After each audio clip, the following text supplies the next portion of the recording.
टाइटो बच्चों अस्सलाम वालेकुम class 6th subject Kashmiri page number 28 सोन अजुक टॉपिक बाहुकिल यथ मज वो कह नई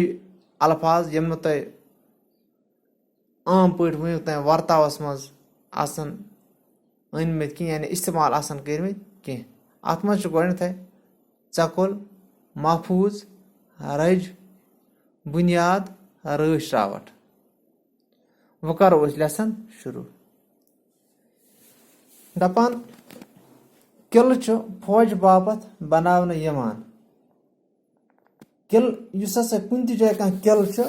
अमुक खास मकसद कि युस किल यह हसा फौज खतर बनान कुन जमीन चकलस अंद थोद मुट तो दोर देवार दिन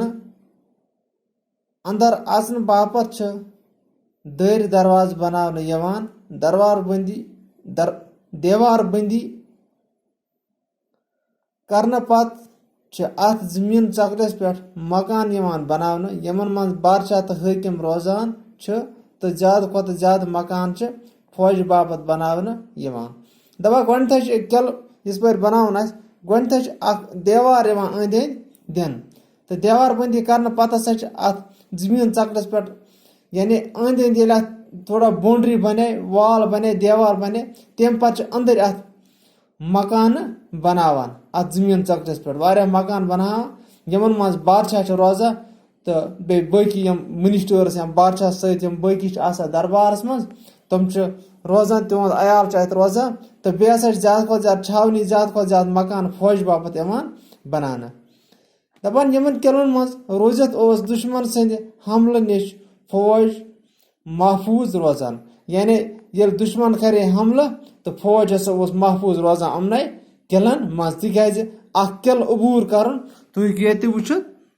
यह किल बन तो यह किल अबूर कर अत किलस तान वातन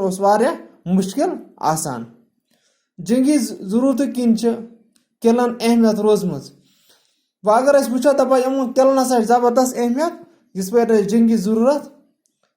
वुचान दुश्मन सद हमल नश बचन मौक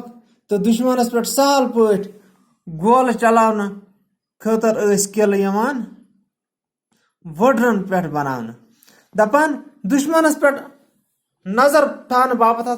थदिस बनान वड्रन पे बनान ताकि दुश्मनस पे रोज नजर सह कर हमल तो बे सहल पे ग तमन जवाब दिन यानी दुश्मनस वापस